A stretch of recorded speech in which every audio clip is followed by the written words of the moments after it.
যে গাং পার হইলে মাঝি কুন্দুলা ভাই, ছাত্ররা আপনাদের নেতা কর্মীরা গত 17 বছর ধান খেতে ঘুমাইতে হইছে। আন্দালিব রহমান পার্থ সাহেব যে বক্তব্য দিয়েছেন, আমরা ক্লাস 8-9-এ যে ডিবেট করতাম সেটি রিভার্টাল দিলে 20 মিনিট সময় লাগবে মাননীয় স্পিকার। যদি এই সংবিধানকে বাইবেল ধরে নেই, এই সংবিধানকে যদি গসপেল ধরে নেই, এই গসপেলের পুরোহিত অনুযায়ী যেভাবে ভ্যাটিকান সিটি চলে সেটা যদি আমরা ধরে নেই, তাহলে মাননীয় স্পিকার সেদিন বেগম জিয়া জেল থেকে বের হতে পারেন না। মাননীয় স্পিকার, সর্বশ্রদ্ধেয় মাননীয় সংসদ, আন্দালিব রহমান পার্থ যখন বক্তব্য দিচ্ছিলেন, উনি যখন বললেন যে সংবিধান যারা ছুঁড়ে ফেলতে চায় তাদেরকে স্বাধীনতা বিরোধীর সাথে উনি অ্যালাইন করলেন, ট্যাগ করলেন মাননীয় স্পিকার। এবং তখন ট্রেজারি বেঞ্চের সম্মানিত মাননীয় মন্ত্রী যারা ছিলেন তারা সেটাকে টেবিল চাপড়িয়ে সেটাকে সমর্থন দিলেন। মাননীয় স্পিকার, গণতন্ত্রের জন্য যিনি আপোষহীন লড়াই করে গিয়েছেন বেগম জিয়া, উনি বলেছিলেন যেদিন জনতার সরকার প্রতিষ্ঠিত হবে, যেদিন এই পার্লামেন্ট জনতার সরকারের কাছে যাবে, এদিন এই সংবিধানকে ছুঁড়ে ফেলা হবে। ট্রেজারি বেঞ্চের যে মন্ত্রীরা ছিলেন তারা দীর্ঘদিন, তাদের সারা জীবন তারা বেগম জিয়ার সাথে রাজনীতি করেছেন।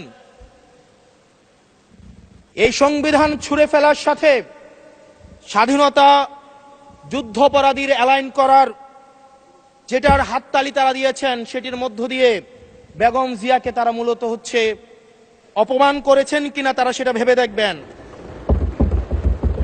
মাননীয় স্পিকার,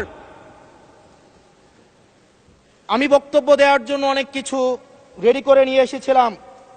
আমরা আইনমন্ত্রী বলেছেন রুশু পড়ার জন্য, তারপরে হচ্ছে হবস পড়ার জন্য, মদিনা সনদ পড়ার জন্য পড়েছিলাম, কিন্তু আন্দালিব রহমান পার্থ সাহেব যে বক্তব্য দিয়েছেন, আমরা ক্লাস 8-9-এ যে ডিবেট করতাম সেটি রিভার্টাল দিলে 20 মিনিট সময় লাগবে মাননীয় স্পিকার। আমি ওনার বক্তব্যের রিভার্টাল দিচ্ছি। উনি বলেছেন যে আমি কোট করছি, উনি বলেছেন 72-এর সংবিধানের কিছু কিছু বিষয়কে ওনারা সম্মান দিয়েছেন। তার মানে কিছু কিছু বিষয়কে ওনারা সম্মান দেয় নাই। তার মানে এই অভ্যুত্থানের পরে এই সংবিধানের কিছু অংশ ওনারা মেনেছেন, কিছু অংশ ওনারা মানেন নাই। ওনারা কেবল ওই অংশটাই মেনেছেন যে অংশটা ওনাদের পক্ষে গিয়েছে, যে অংশটা ওনাদের বিপক্ষে গিয়েছে এই অংশটা ওনারা মানেন নাই। মাননীয় স্পিকার, এই ধরনের প্রকৃতি সম্পন্ন যারা আছে বাংলাদেশের পার্লামেন্ট যারা দেখছেন তারা সিদ্ধান্ত নেবেন, যারা কখনো কখনো কনফর্মিস্ট, যারা কখনো কখনো রিফর্মিস্ট, তারা মূলত হচ্ছে অপরচুনিস্ট। এখন আমি সংবিধানের কিছু কিছু ধারা মানব, কিছু কিছু ধারা মানব না। আমি কখনো কখনো সাংবিধানিক, কখনো কখনো আমি অসাংবিধানিক।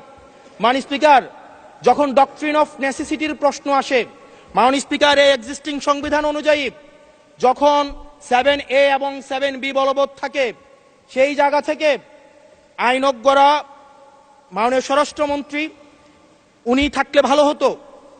ডক্ট্রিন অফ নেসেসিটি মাননীয় স্পিকার 48-3 অনুযায়ী রাষ্ট্রপতি সুপ্রিম কোর্টের মাধ্যমে একটা এই 106-এর অ্যাডভাইজরি একটা রুল আছে মাননীয় স্পিকার। এই অ্যাডভাইজরি রুলের মাধ্যমে সংবিধানের ফান্ডামেন্টাল কোনো বিষয় কম্প্রোমাইজ করা যায় না। মাননীয় স্পিকার, যদি আমি এই সংবিধান মানি তাহলে এই অন্তর্বর্তীকালীন সরকারের বৈধতা প্রশ্নবিদ্ধ হয়। মাননীয় স্পিকার, মাননীয় স্পিকার, যদি এই সংবিধানকে আমি ধারণ করতে চাই, মেনে চলতে চাই, সেদিন 64 বিধি অনুযায়ী অ্যাটর্নি জেনারেল নিয়োগ দেওয়া হয়েছিল 6 আগস্ট। মাননীয় স্পিকার, এই সংসদে প্রশ্ন রাখতে চাই, তৎকালীন বর্তমান রাষ্ট্রপতি চুপ্পু, তখন বলা হয়েছে অ্যাটর্নি জেনারেল নিয়োগ দেওয়ার ক্ষেত্রে প্রধানমন্ত্রীর সাথে আলোচনা করতে হবে। সেদিন কোন প্রধানমন্ত্রীর সাথে আলোচনা করা হয়েছিল সেটা আমাদেরকে অ্যাটর্নি জেনারেল জানাবেন। আমাদেরকে অ্যাটর্নি জেনারেল জানাবেন যেই হিয়ারিংটা হয়েছিল এই হিয়ারিংয়ে উনি উপস্থিত ছিলেন কিনা।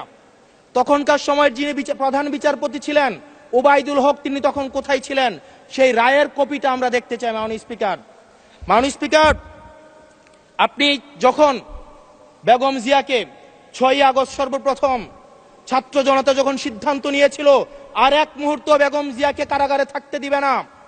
বেগম জিয়াকে রাষ্ট্রপতির আদেশের মধ্য দিয়ে বেগম জিয়াকে সেদিনই হচ্ছে কারাগার থেকে যেই জুলুমের মধ্যে রাখা হয়েছিল সেটা থেকে ছাত্র জনতার রায়ের মধ্য দিয়ে সেখান থেকে বের করে আনা হয়েছিল। মাননীয় স্পিকার, যদি এই সংবিধানকে বাইবেল ধরে নেই, এই সংবিধানকে যদি গসপেল ধরে নেই, এই গসপেলের পুরোহিত অনুযায়ী যেভাবে ভ্যাটিকান সিটি চলে সেটা যদি আমরা ধরে নেই, তাহলে মাননীয় স্পিকার সেদিন বেগম জিয়া জেল থেকে বের হতে পারেন না। মাননীয় স্পিকার সেদিন বেগম জিয়া জেল থেকে বের হয়েছিল অভ্যুত্থানের জনরায়ের ভিত্তিতে। মাননীয় স্পিকার, আপনারা বলছেন আপনারা ঠিক সেই জায়গায় আপনারা সংবিধানকে আপনারা মানছেন যেই জায়গায় সংবিধান থেকে আপনারা বেনিফিটেড হবেন। মাননীয় স্পিকার, গ্রামের ভাষায় কথা আছে, বলতে চাই না, যে গাং পার হইলে মাঝি কোন দুলা ভাই। ছাত্ররা, আপনাদের নেতা কর্মীরা গত 17 বছর ধান খেতে ঘুমাইতে হয়েছে, ত্যাগ তিতিক্ষার মধ্য দিয়ে যেতে হয়েছে। মহাসচিব কান্না করে বলেছে তাদের নেতা কর্মীরা ঢাকায় এসে রিক্সা চালিয়ে জীবন নির্বাহ করত। আজকে লক্ষ লক্ষ নেতা কর্মী তাদের রক্ত দিয়েছে।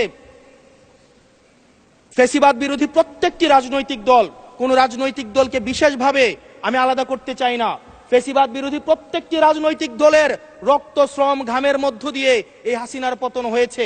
এই হাসিনার পতনের পরে যখন জনরায়, মাননীয় স্পিকার, যখন জনরায় কখনো কেতাবের কাছে মাথা নত করে না। এটা ভ্যাটিকান সিটি নয় যে গসপেল অনুযায়ী হচ্ছে দেশ পরিচালিত হবে। 68% জনগণ তারা সিদ্ধান্ত জানিয়ে দিয়েছে এই সংবিধানের যেই বেসিক স্ট্রাকচারাল জায়গায় কোন জায়গাগুলোতে রিফরমেশন আনতে হবে। মাননীয় স্পিকার, আন্দালিব রহমান পার্থ সাহেব বলেছেন যে অর্ডারে নাকি হচ্ছে সংবিধান সংস্কার পরিষদের গঠনটা নাই। উনি যদি একটু পরিশ্রম করতেন, জাস্ট একটা পাতা উল্টাইতেন, একটা পাতা পরেই বলা হয়েছে সংবিধান সংস্কার পরিষদ গঠন যদি যুক্ত। ধন্যবাদ মাননীয় সদস্য, ধন্যবাদ।